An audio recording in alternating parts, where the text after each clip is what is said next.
Mesdames et messieurs, bonsoir. Il vous souviendra que la semaine dernière, le gouvernement tchadien, à travers son porte-parole, est monté au créneau pour dénoncer le comportement peu orthodoxe de certains chefs traditionnels et coutumiers qui outrepassent leurs prérogatives. En rendant public cette préoccupation, le gouvernement a jugé utile de rappeler ces derniers à l'ordre, car les faits sont têtus. De notre point de vue, un bon chef apporte plus de solutions que de problèmes à sa population. Il est aussi celui-là qui est animé d'un sens aigu de responsabilité suprême.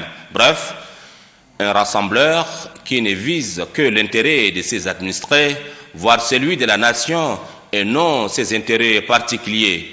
Il va sans dire que les intérêts égoïstes entretenus par certains chefs traditionnels sont à l'origine de plusieurs conflits intercommunautaires et tout naturellement, chacun d'entre nous connaît les conséquences désastreuses liées à ces conflits. Avant-gardistes de nos us et coutumes, les autorités traditionnelles et coutumières participent à la cohésion sociale et à la cohabitation pacifique des communautés tchadiennes. Conscient du rôle indispensable que jouent ces dépositaires du pouvoir traditionnel, le gouvernement de la 4e République a jugé important de renforcer le pouvoir de ceux-ci, en respectant ainsi les conclusions du Forum national inclusif.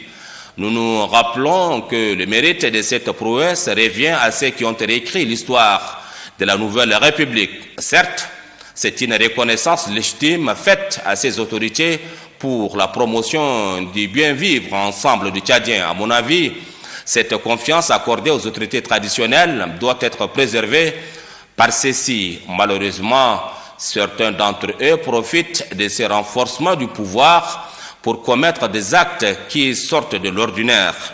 Il ne sert à rien d'enrouler un turban sur sa tête sans mesurer les limites de ses pouvoirs ancestraux. Nous sommes dans un état de droit et forcément l'État a ses règles. De notre point de vue, il est bien clair comme l'eau de roche que les affaires judiciaires en aucune manière ne relèvent des compétences des autorités traditionnelles. Ces derniers doivent plutôt mettre en valeur cette nouvelle donne dans leur comportement quotidien pour participer à la consolidation de la paix et de la cohabitation pacifique pour ne pas être en marge de la 4e République. Car le train de la 4e République qui est en marche appelle forcément au changement de comportement et de mentalité. À lundi prochain. Plaisir.